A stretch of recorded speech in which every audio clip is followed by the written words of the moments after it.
Tube Tamil வணக்கம். Iran America யுத்தம் இன்று காலை வெளியாகி இருக்கின்ற முக்கியமான செய்திகள். ஈரானுடைய அதி உயர் மத தலைவர் மொய்சாபா காமேனியினுடைய அறிக்கை வெளியாகி இருக்கின்றது.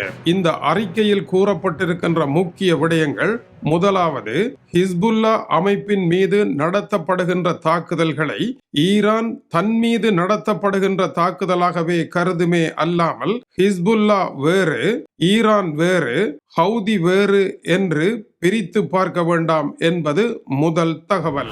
இரண்டாவது, தன்னுடைய தந்தையாகிய காமேனியினுடைய மரணத்தின் பின்னதாக 40வது நாள் நினைவுகளின் நிமித்தமாக இவருடைய இந்த அறிவிப்பு வெளியாகி இருக்கின்றது. இன்றைய AI தொழில்நுட்பத்திற்கு உள்ளாக குரலை கொடுப்பதும், வெளியில் வந்து கருத்து கொடுப்பதும், வீடியோ காணொளிகளை வெளியிடுவதும், அதன் ஊடாக AI தொழில்நுட்பம் அவரை தேடி வருவதற்கான வாய்ப்புகள் இருப்பதனால் இப்படியான அறிக்கைகளின் மூலமாக அவர் உலகத்தை சந்தித்து வருகின்றார். ஆனால் தன்னுடைய தந்தைக்கு பின்னர் தன்னை ஒரு மகத்தான சக்திமிக்க தலைவராக உருவாக்குவதற்கான, இஸ்லாமிய உலகினுடைய அதிசக்தி வாய்ந்த ஒருவராக வருவதற்குரிய வகையில் அனைத்து வேலைகளையும் செய்கின்றார் என்பது மேற்கு நாடுகளின் காலை நேர கணிப்பாக இருக்கின்றது. மூன்றாவதாக அவர் சொல்லி இருக்கின்ற செய்தி: எங்களுடைய உரிமைகளை எக்காரணம் கொண்டும் எதிரிகளுக்கு விட்டு கொடுக்க மாட்டோம் என்பதும், அதை அவர்கள் இனி புரிந்து கொண்டிருப்பார்கள் என்பதும் அவருடைய குரலாகும்.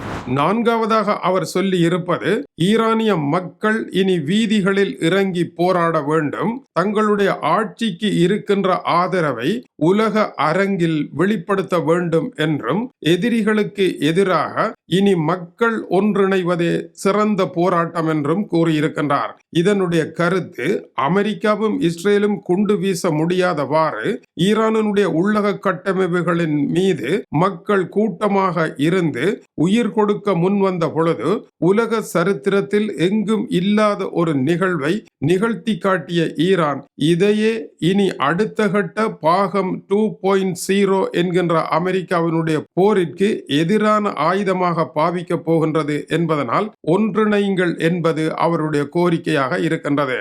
அடுத்தபடியாக அவர் ஈரானிய மக்கள் மட்டும் அல்ல, மத்திய கிழக்கு முழுவதும் ஒன்றிணைய வேண்டும் என்பதும், சவுதி அரேபியாவுடன் ஈரானுடைய வெளியுறவுத்துறை அமைச்சருடைய பேச்சுக்கள் மத்திய கிழக்கு நாடுகளை பிளவுபடுத்தி எதிரிகள் குளிர்காய்கின்ற விடயத்தை உடைத்தெறிய வேண்டுமாக இருந்தால், மத்திய கிழக்கில் இருக்கும் அரசுகள் பல அமெரிக்காவினுடைய பிடியில் இருக்கின்றன.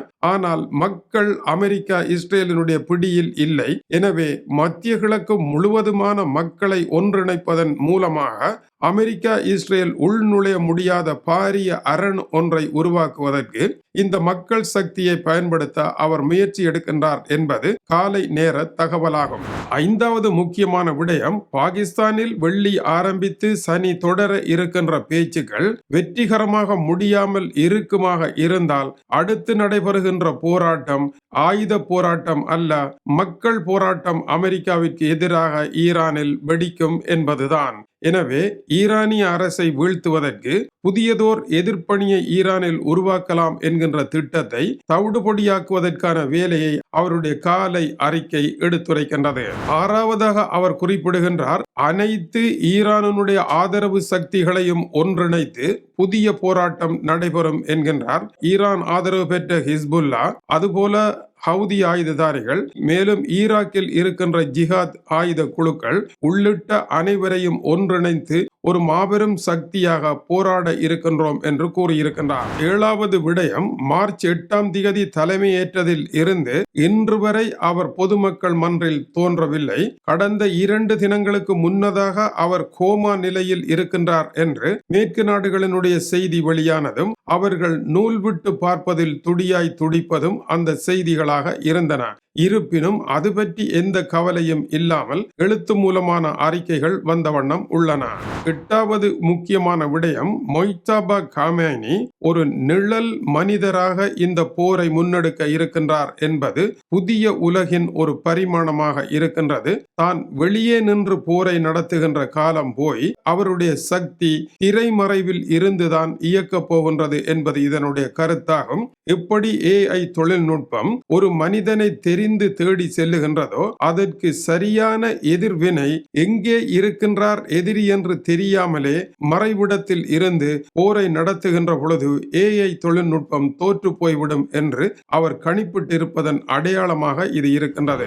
9வது அவருடைய அறிக்கையின் முக்கியமான விடயம், அமெரிக்கா சென்ற தடவை நடத்த இருந்த போரை அமெரிக்கா விரும்பியவாறு நடத்தாமல் வேறு இடங்களில் நடத்தி அமெரிக்காவை யுத்த நிறுத்தத்திற்குள் தள்ளியது வரை 1வது பாகத்தில் அவர் வெற்றி பெற்றிருந்தார். 2வது பாகத்தில் அமெரிக்கா புதியதொரு கோணத்தில் வரும் என்பது அவருக்கு தெரியும். அந்த கோணத்தையும் செயற்பட விட முடியாது தடுக்கும் விதமாக அமெரிக்காவினால் எதிர்கொள்ளாத ஒரு புதிய போரை உருவாக்குவதற்கு மக்கள் சக்தி என்கின்ற மாபெரும் சக்தியை எப்படி டிசைன் செய்து உலகத்தில் இதுவரை இல்லாத ஒரு பெரும் போராக மக்களை ஆதாரமாக வைத்து மாற்றலாம் என்று அவர் முயற்சி எடுக்கின்றார். இந்த முயற்சி 21ஆம் நூற்றாண்டில் அனைத்து ஆயுதங்களுக்கும் மிக பெரும் சவாலாக மாறும் என்பது அவருடைய வியூகமாக இருக்கின்றது. எதிரணியை பிளவுபடுத்தி வெற்றி பெறுவதில் மேற்கு நாடுகள் எப்பொழுதுமே மிகுந்த ஆற்றல் உள்ளவர்களாக இருந்தார்கள். இந்த தடவையும் அப்படித்தான் இருந்தது.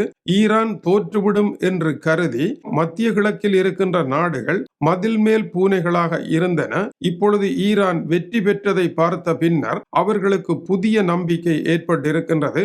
ஆகவே இந்த வெற்றியை மேலும் சிறந்த வெற்றியாக மாற்ற வேண்டுமாக இருந்தால் நாம் அனைவரும் இணைய வேண்டும் என்கின்ற திரைமறைவு ராஜதந்திரம் ஒன்றை பாகிஸ்தானை வைத்து அவர்கள் நகர்த்தி கொண்டிருப்பதையும் இந்த அறிக்கை காட்டுகின்றது.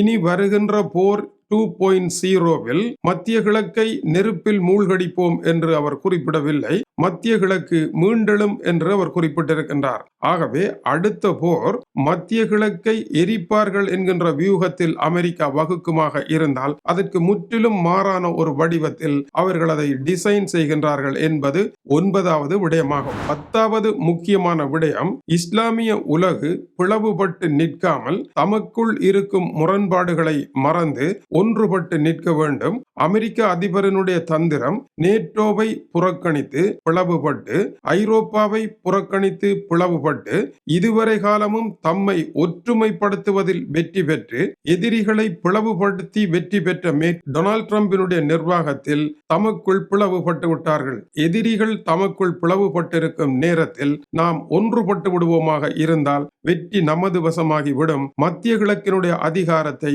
இஸ்லாமிய மக்களை கைப்பற்றிக் கொள்ளலாம் என்கின்ற இடத்தை நோக்கி அவருடைய இந்த அறிக்கை இருக்கின்றது. இந்த போர் இஸ்லாமிய உலகின் பொது எதிரிகளுக்கு எதிரான ஒன்றிணைந்த போர் என்பது அந்த அறிக்கையாக இருக்கின்றது. இஸ்ரேலையும் அமெரிக்காவையும் பிளவுபடுத்துவதில் கூட ஈரான் இந்த இடத்தில் வெற்றி பெற்றிருக்கின்றது. பாகிஸ்தானில் நடைபெற இருக்கின்ற பேச்சுக்களில் இஸ்ரேலை அழைக்காத காரணத்தினால் மனவிரக்தி அடைந்த இஸ்ரேல் ராஜதந்திர ரீதியாக தான் பிளவுபட்டு தனிமைப்பட்டு விட்டேன் என்று தன்னையும் அழையுங்கள் என்று லெபனான் மீது மோசமான தாக்குதல்களை நடத்தி கொண்டிருக்கின்றது. இப்பொழுது அமெரிக்கா இஸ்ரேலை அழைத்திருக்கின்றது. வாஷிங்டன் டிசிக்கு வாருங்கள், இந்த விவகாரத்தை பேசுவோம், அதாவது லெபனான் யுத்தத்தை பற்றி பேசுவோம், லெபனானில் தாக்குதலை மட்டுப்படுத்துங்கள் என்று டொனால்ட் ட்ரம்ப் கூறியிருக்கின்றார். எனவே இஸ்ரேலை பாகிஸ்தான் மேசைக்குள் கொண்டு சென்று உட்கார்த்த முடியவில்லை. ஏனென்றால் அயதுல்லா அலி காமேனியை கொன்ற குற்றம் இஸ்ரேலினுடைய தலையில் விழுத்தப்பட்டிருக்கின்றது. இதனால் இஸ்ரேல் அந்த மேசைக்கு செல்ல முடியாமல் அமெரிக்கா செல்ல வேண்டிய சூழல் ஏற்பட்டிருக்கின்றது. இந்த நாடுகள் எல்லாம் ஒன்றுபட்டு நிற்கின்ற இந்த மேசையில் இஸ்ரேலுக்கு இடமில்லாமல் போயிருப்பது ஈரானுடைய வெற்றியாகவே இருக்கின்றது. டொனால்ட் ட்ரம்பை பொறுத்தவரையில் விரைவாக பேசி முடிக்க விரும்புகின்றார். ஆனால் மொய்தாபா காமேனியை பொறுத்த வரையில் தான் ஒரு மகத்தான தலைவராக உருவாகுவதற்கான போராட்டத்தை முன்னெடுத்திருக்கின்றார். இந்த நிலையில் கோர்முஸ் நீரிணையினுடைய எதிர்காலம் என்ன?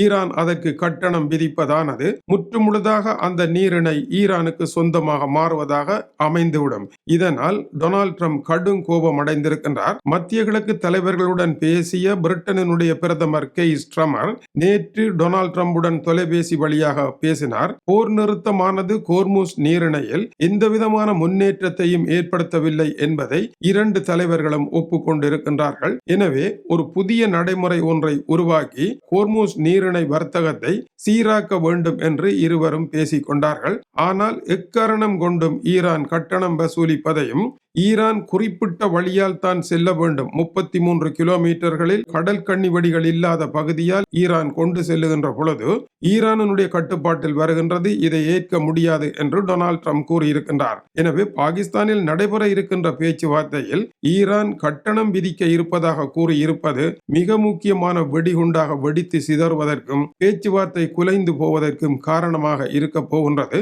இந்த பேச்சுவார்த்தை குலைந்து போவதை ஈரான் விரும்புவதையும் அதனுடைய அறிக்கை காட்டுகின்றது.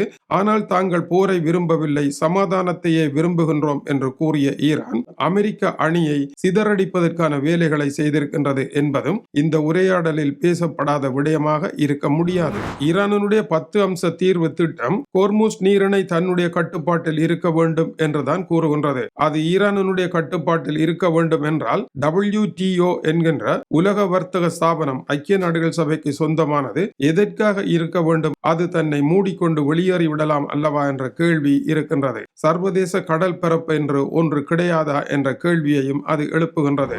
பெயர் குறிப்பிட விரும்பாத அமெரிக்க அதிகாரிகளை மேற்கோள் காட்டி அமெரிக்கா லெபனான் குறித்து இஸ்ரேலுடன் பேச இருப்பதாக செய்திகள் தெரிவிக்கின்றன. புதன் வியாழன் 2 தினங்களிலும் இஸ்ரேல் நடத்திய மோசமான தாக்குதல்களை கட்டுப்படுத்தும்படி டொனால்ட் ட்ரம்ப் கூறியதாகவும் அமெரிக்க செய்திகள் தெரிவிக்கின்றன. இஸ்ரேலிய பிரதமர் நேற்று லெபனானில் யுத்த நிறுத்தம் கிடையாது, தாம் அதை தொடர்வோம் என்று கூறியிருந்தார். இப்பொழுது அமெரிக்கா அதை கட்டுப்படுத்த முயற்சி எடுத்திருக்கின்றது. இஸ்ரேலுக்கு இந்த பிரச்சனையில் சமமான ஓர் ஆசனம் தர வேண்டும் என்பது லெபனான் தாக்குதலின் நோக்கமாக இருக்கின்றது என்பதும் கவனிக்கத்தக்கது. இன்று காலை வெளியாகிய முக்கிய செய்திகளினுடைய தொகுப்பு. அதுபோல இஸ்ரேலில் பெரும் அரசியல் பூகம்பம் வீசிக்கொண்டிருக்கின்றது. இது தொடர்பாக விவரமான செய்திகள் அடுத்த செய்தியில் இடம்பெறுகின்றன.